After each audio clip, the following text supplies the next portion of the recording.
Sustainable development is not only possible and economically sensible, but vital to our survival. That's why, all over the world, architects, designers, and engineers are using technology to design intelligently and build responsibly. I'm Carl Bass. We're proud to show our ongoing commitment to sustainable design by sponsoring this important documentary series. Was it a conscious decision or a momentary lapse of reason? How did progress take priority over humankind? How could the desire for a modern way of life that threatens our future be considered a way of life? Could it be we are connected to all things in the universe, not the center of it?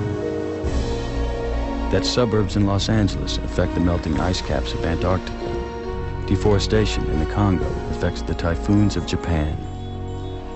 Now we must face the insurmountable challenges for what they really are. Opportunities to reinvent and redesign. E squared, the economies of being environmentally conscious.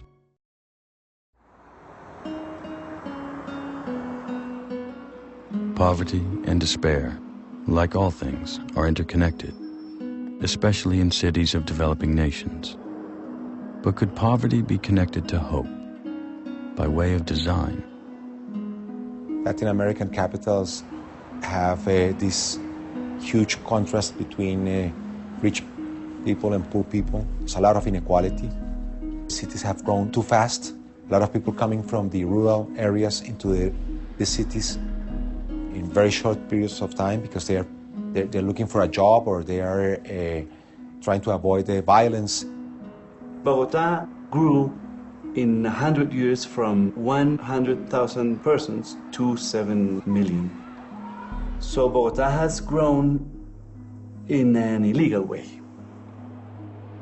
10 or 12 years ago, Bogota was a disaster, really, because it lacked of infrastructure, of quality. There were security and safety problems. There was no optimism in relation to the future. The leaders of the city were very scarce, and they didn't know where to go, what to do. They didn't have a vision, they didn't have a model, they didn't have money to do things. And really the situation was very bad. The quality of life in Bogota was one of the worst in Colombia and in Latin America. I have never known a city where the people hated their city so much as Bogota used to be. People thought it was the most horrible city. Even fourth generation immigrants, they continued to say they were from the region they came from, but because they did not want to say they were from Bogota. It was a city that was really without hope and without self-esteem. And what is amazing is it really changed beyond all my expectations because people, and how did it change? Really because we started making a city a little more for people and not so much for cars. It sounds very simplistic, it's almost dumb, but the fact is that we are really trying to learn a different way of life. In just 10 years, Bogota's murder rate fell 70%, from one of the highest in the world to less than that of Washington, D.C. It can be argued that this turnaround was due in part to the vision of former Mayor Enrique Penalosa and his belief that sustainable urban design can be the foundation for social justice.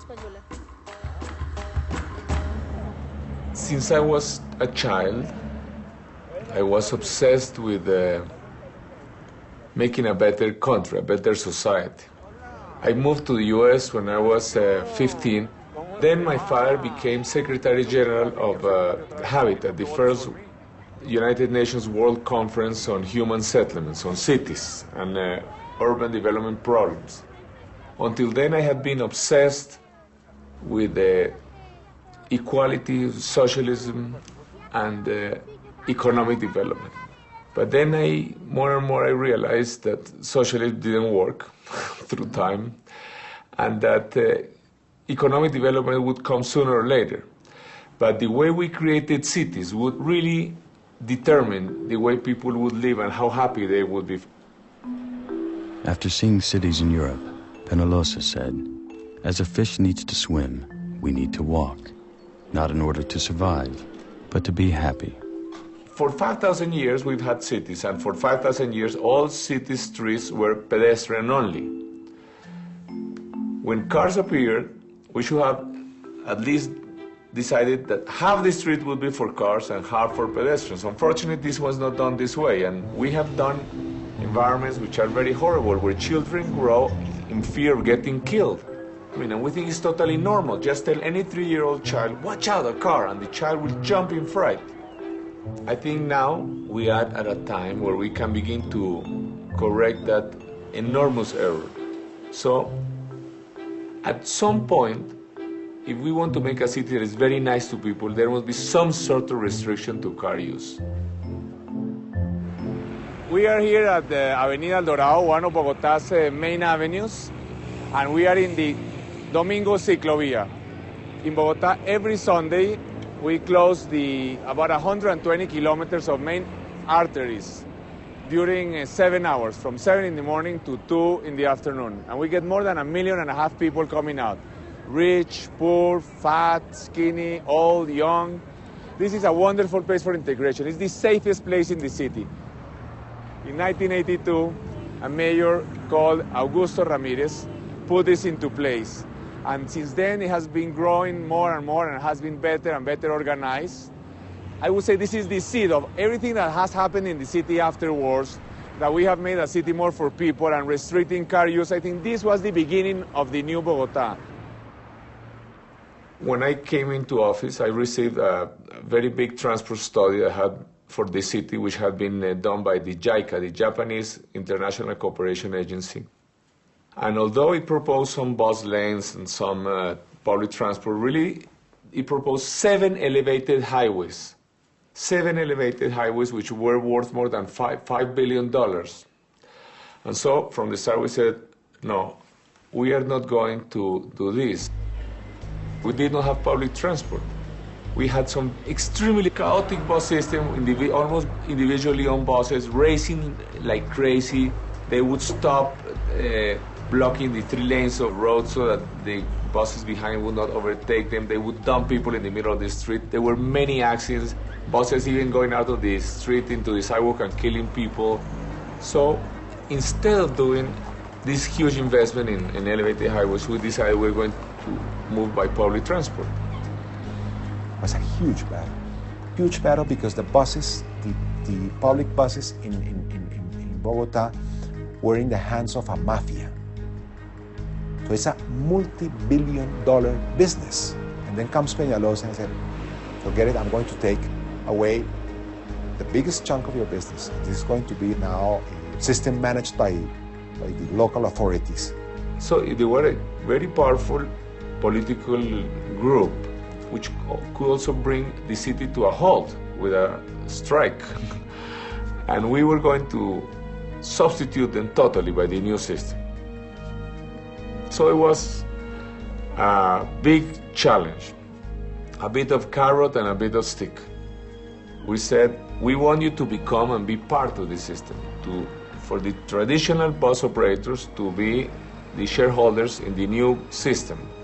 And in fact, there are some of those previous owners that, complying with certain rules and regulations and very tough ones, they can be part of the system. And that was intelligent to have them on board.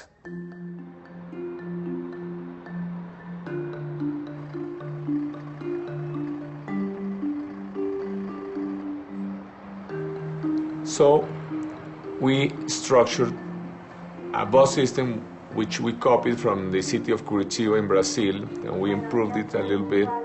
Today is perhaps the best bus system in the world. We called it Transmilenio.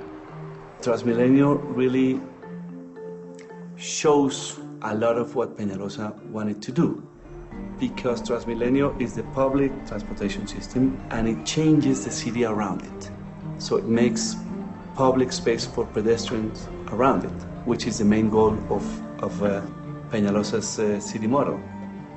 And it has become like our, how do you say that, emblem, our emblem, we identify Bogotá through Transmilenio right now. Clearly, you have to take into consideration these marketing issues. It's not just a matter of engineering. Public transport is not just a matter of engineering. We needed to make our bus system sexy. So one very important consideration was the color, the facilities, the design, and the name. Transmillennium means going from one millennium to the next millennium. And since that occurred when Peñalosa was city mayor, we went from one millennium to another. That was 6 years ago, etc. He wanted a big name, just to have people believe and think in the long term, in big things. We needed people to talk about Transmilenio and not about the bus. Because if we had people referring to it as taking the bus, we would not get upper income people into the system. So happily, no one in Bogota ever mentions about going to take the bus. Now they go to take the Transmilenio. The system's infrastructure includes exclusive dual bus lanes in each direction to create main trunk lines connected to intricate feeder routes. Technological advances keep Transmilenio efficient. Tenemos dos tipos de operación sobre unos corredores exclusivos, troncales, buses articulados que tienen capacidad para 160 pasajeros, y desde la periferia de la ciudad, que son esos sitios donde vemos las líneas azules, es los buses verdes, que son de menor capacidad, tienen 90 pasajeros de capacidad, alimentando el sistema troncal. Por eso nosotros denominamos a Transmilenio un sistema tronco alimentado. En aquellos sitios donde no hay suficiente gente ni pueden entrar los buses articulados, entramos con buses de menor capacidad para poder operar y traer la gente de los barrios hasta el sistema troncal. It's saving people maybe 200 hours a year in transport times. People are able to also go farther. About 300,000 people are saving more than 10% of their income, because before they had to pay 2 buses, while in this system they can change from one bus to the other with the same payment. Transmilenio tiene un sistema de comunicación satelital. Eso, desde el punto de vista de la operación, significa que nosotros podemos localizar satelitalmente cada uno de nuestros vehículos en tiempo real. ¿Qué significa esto? Que el sistema siempre va copando su capacidad. Tenemos unas horas pico que se presentan en la mañana y en la tarde, y en la hora valle uno ve también el sistema lleno, porque lo que hacemos es que paramos un porcentaje importante de la flota para que los buses no circulen desocupados. Eso nos permite, digamos, tener control sobre el desarrollo de la infraestructura y su mantenimiento, y tener control sobre las emisiones que no son necesarias botar al aire y que tampoco son necesarias, digamos, en términos de que los buses vayan desocupados.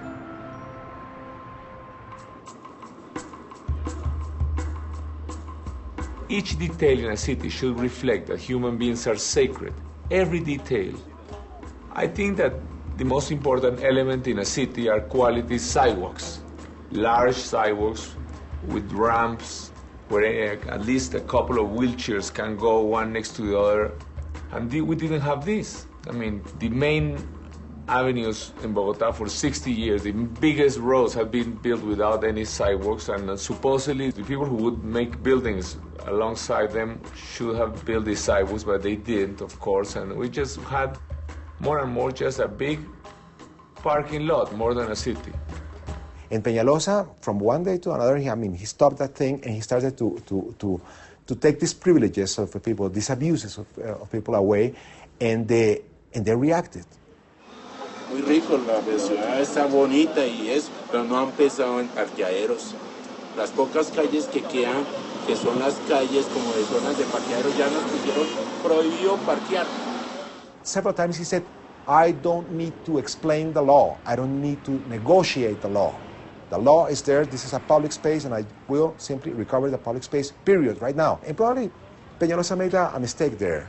He could have explained better, to be honest. And there was a very strong movement, political movement, financed by the owners of the shops in Bogota to get rid of Peñalosa. That was a very difficult war. I used to have black hair before that. It was extremely difficult to get Something so obvious. I mean, I was almost impeached, and when I tell somebody abroad why I was almost impeached, it sounds almost comical today, but it was not funny at the time. It's simply because I was getting cars off the sidewalks. Se crearon proyectos, programas de caminatas, de ciclorrutas, no afecta. La ciclorruta a mí no me sirve como comerciante, porque es que el que está montando bicicleta no va a venir a comprarme una camisa o un vestido. Of course, he's pro-business as the most extreme capitalists, but business people that respect the rules, business people that understand that public interest comes before their private interest, and people that are willing to do sacrifices and to contribute to the quality of life of the city.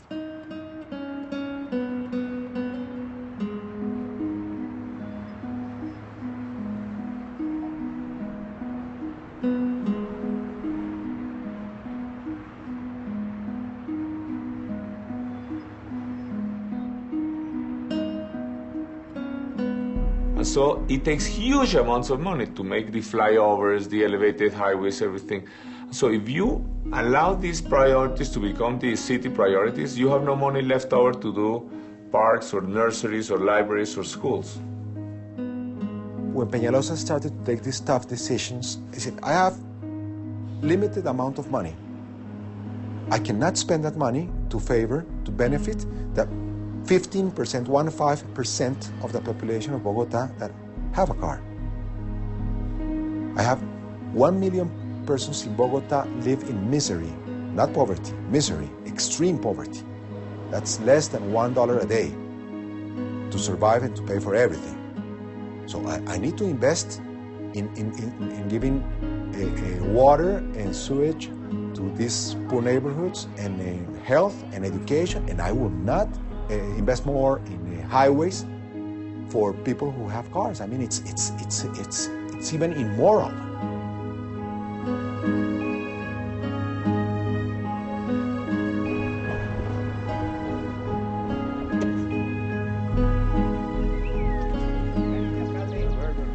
When I arrived as mayor, I had legal order to demolish all of this because they had been squatted, invaded on private land. So we were able to negotiate with the owner.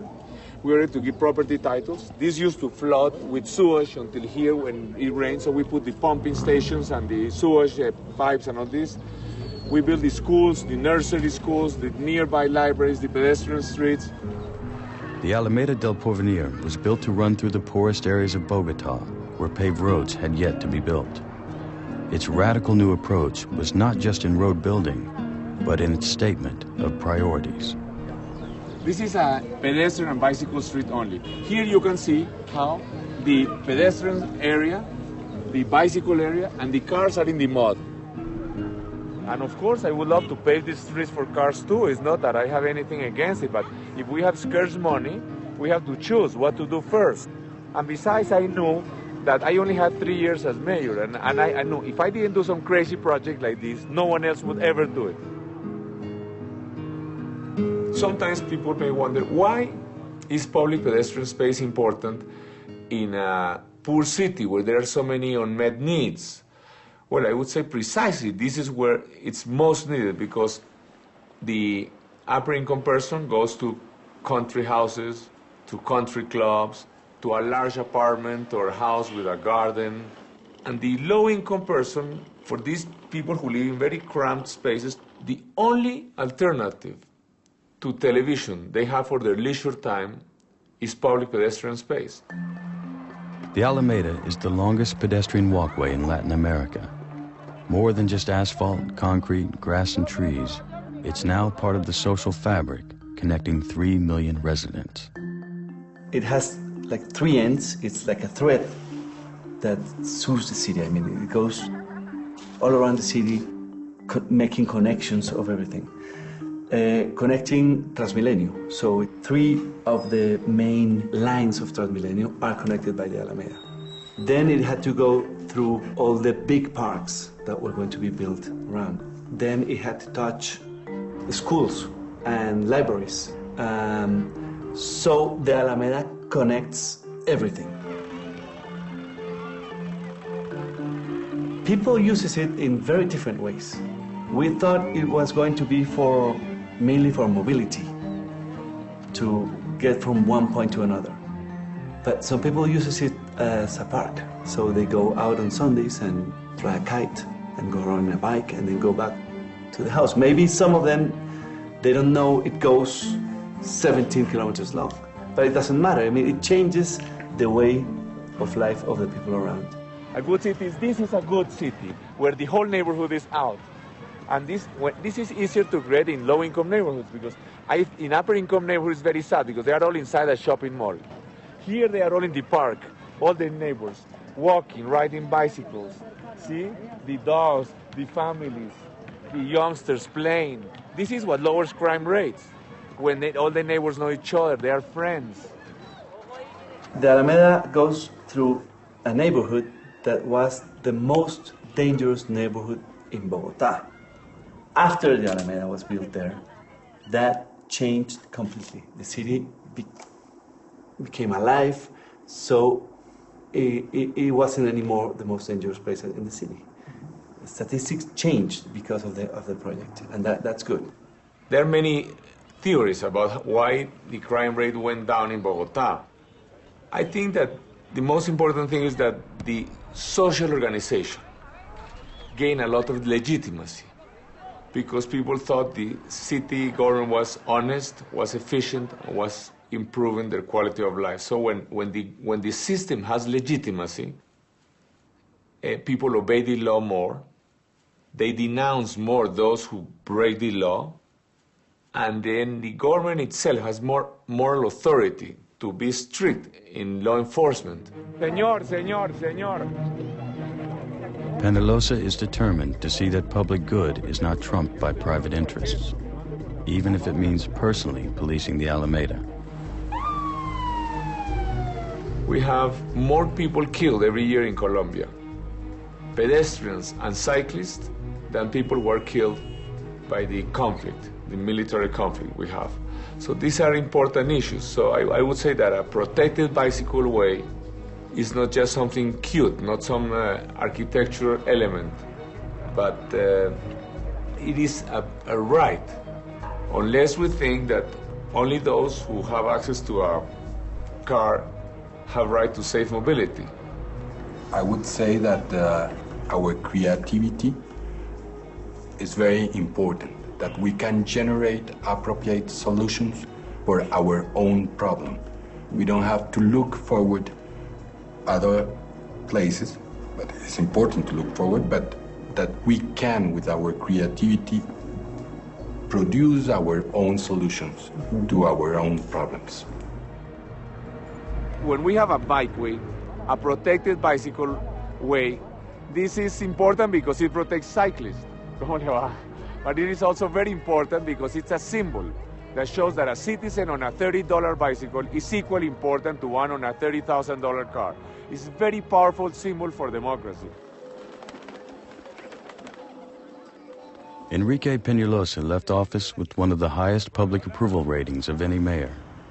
His vision continues to shape Bogota today, reclaiming the city not for cars, not for the elite few, but for all her people.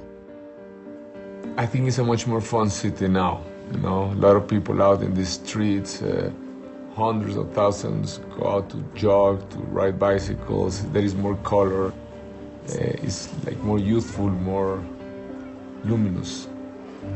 Peñalosa changed our way of thinking of the city. I mean, he understood that changing the space in which you live can improve your quality of life in a big way. I mean, changing the public space of the city can make people more healthy and more happy.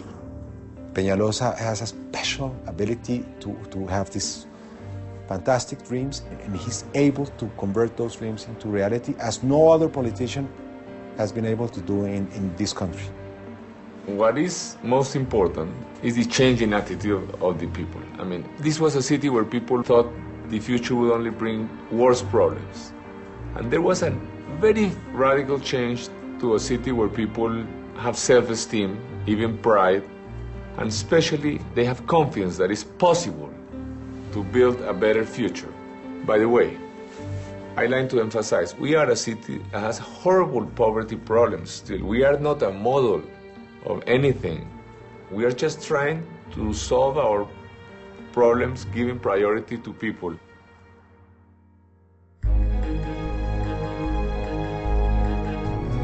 For more information about E Squared, visit our website at pbs.org.